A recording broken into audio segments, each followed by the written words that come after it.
দফা এক দাবি এক মুখ্যমন্ত্রী পদত্যাগ, দফা এক দাবি এক মুখ্যমন্ত্রী পদত্যাগ, দফা এক দাবি এক মুখ্যমন্ত্রী পদত্যাগ। উই ওয়ান্ট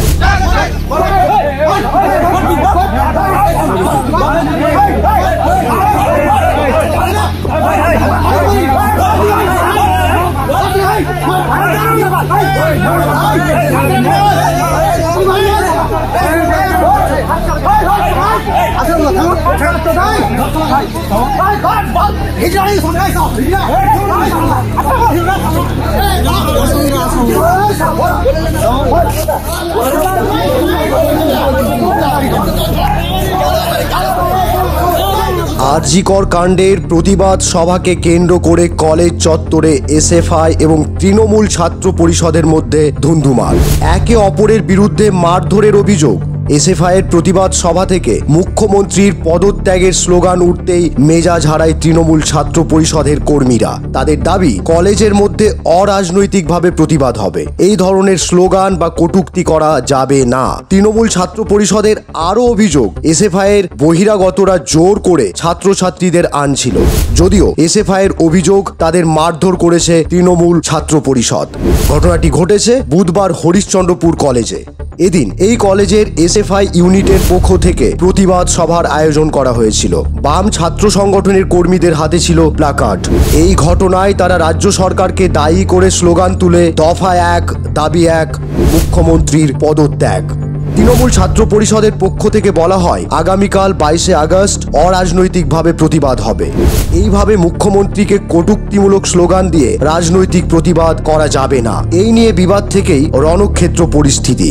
ঘটনাস্থলে যায় বিশাল পুলিশ বাহিনী।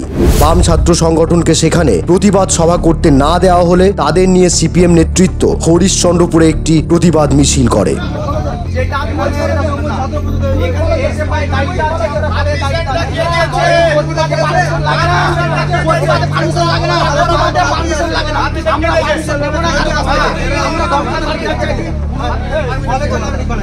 আমরা এসএফআই থেকে আমরা কলেজ এসএফআই হরিশ্চন্দ্রপুর কলেজ ইউনিটের পক্ষ থেকে উদ্যোগে ওরা নিয়েছিল কি যে আরজি করের ঘটনার প্রতিবাদ জানিয়ে কলেজের ছাত্ররা তারা একটা বিক্ষোভ সভা করবে।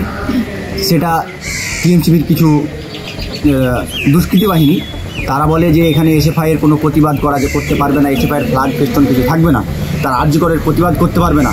তারা আমরা চেয়েছিলাম স্বাস্থ্যমন্ত্রী ও আমাদের স্বরাষ্ট্রমন্ত্রী ও মুখ্যমন্ত্রী পদত্যাগের দাবিতে, কিন্তু তারা বলে না, এই সব স্লোগান দেওয়া যাবে না, আরজি করের প্রতিবাদ চাওয়া যাবে না। আমরা চাই জাস্টিসের বিচারে ছাত্ররা যেভাবে এক থেকে কলকাতা থেকে মালদা হরিশ্চন্দ্রপুর সব জায়গায় একের পর এক যখন আরজি করের ঘটনায় প্রতিবাদ হচ্ছে, তখন আমরা হরিশ্চন্দ্রপুর কলেজে গিয়ে তাদের কাছে আমরা আক্রান্ত হলাম। আমরা প্রতিবাদ চাইতে গিয়ে আমরা এই জন্য আমরা তৃণমূল ছাত্র পরিষদকে ধিক্কার জানাই। আজকে আমরা যখন কলেজে ঢুকি তখন কিছু বহিরাগতদেরকে দেখা যায় যে আমাদের কলেজ ক্লাস চলাকালীন ওরা বাইরে থেকে এসে এই যে আরজি করের ঘটনাকে নিয়ে একটা আন্দোলন করছে। অ্যাকচুয়ালি আন্দোলনের সামিল তো আমরাও হবার ছিলাম, কারণ আমাদের আজকে অফিসারে কোনো পারমিশন দেয়নি স্যার বলে আমরা কলেজের ভিতরে ছিলাম। এবার ওরা বহিরাগত এসে বাইরে এসে কিন্তু মমতা বন্দ্যোপাধ্যায় নামে এবং মুখ্যমন্ত্রীর নামে অনেক উল্টাপাল্টা ভাষা ইউজ করে আমাদের স্লোগান চালাচ্ছে। এই কথা শুনে আমরা বাইরে ভিতর থেকে এসে তাদেরকে বলি যে এখন তো ক্লাস চলছে, আর এই যে আন্দোলন, এই আন্দোলনটা আমরা সবাই মিলে করব, তবে আজকে না কালকে করব।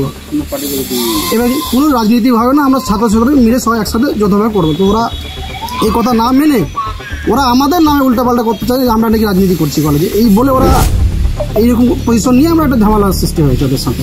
এবং এই যে শিক্ষা কেন্দ্র, একটা শিক্ষা প্রতিষ্ঠানে এইভাবে এক মুখ্যমন্ত্রী এসে গালাগালি দিবে, এটা তো আর খুব ভালো জিনিস না। এই জিনিসটা আমরা প্রতিবাদ করতে গিয়ে ওদেরকে বলতে গিয়ে ওরাই আমাদের উপরে চড়া হয়।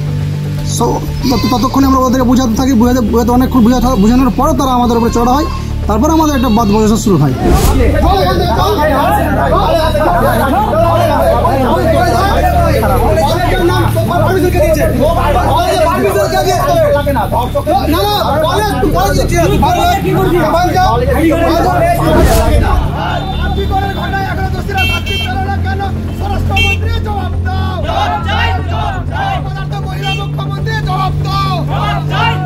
এদিকে অন্যদিকে আরজিকর কাণ্ডে অভিনব প্রতিবাদ ভূতনির বন্যা দুর্গতদের। এক বুক জলে নেমে ধিক্কারমূলক প্ল্যাকার্ড হাতে নিয়ে জাস্টিস ফর আরজিকর স্লোগানে প্রতিবাদ জানালো উত্তর চণ্ডীপুরের যুবকেরা।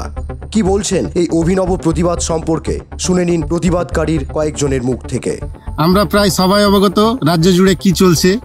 আরজিকর মেডিকেল কলেজের ছাত্রীর সঙ্গে কিভাবে নির্মমভাবে হত্যা হয়েছে, তার অপরাধীদের এখনও শাস্তি হয়নি। রাজ্য জুড়ে যখন আন্দোলনের আগুন জ্বলছে তখন আমরা এই ভূতনি দিয়াড়া মানিকচক ব্লকের এক অঞ্চল, সেখানে আমরা বন্যা পীড়িত, বন্যা কবলিত, আমরা এই বন্যার মধ্যে থেকে ওই আন্দোলনে সামিল হওয়ার চেষ্টা করছি। সমগ্র রাজ্যবাসীর কাছে আমরা এই বার্তা পৌঁছাতে চাই, আমরা এই বন্যা পীড়িত হয়েও এই আন্দোলনে সামিল হচ্ছি। এখনও যারা এই অপরাধের বিরুদ্ধে চূড়াদি, তাই এই আন্দোলনকে আরও তীব্রতর করতে হবে, আরও বৃহত্তর করতে হবে, যতক্ষণ না অপরাধীদের শাস্তি হবে। তার সঙ্গে প্রশাসনের কাছে আমাদের একটাই অনুরোধ, আপনারা ভূতনির পাশে দাঁড়ান। ভূতনি, প্রায় সমগ্র ভূতনি এখন বন্যা কবলিত। মালদা থেকে পার্থ ঝায়ের রিপোর্ট, বিশ্ব টাইমস। ফিরবে হুঁশ, জাগবে মানুষ। Justice we want. Justice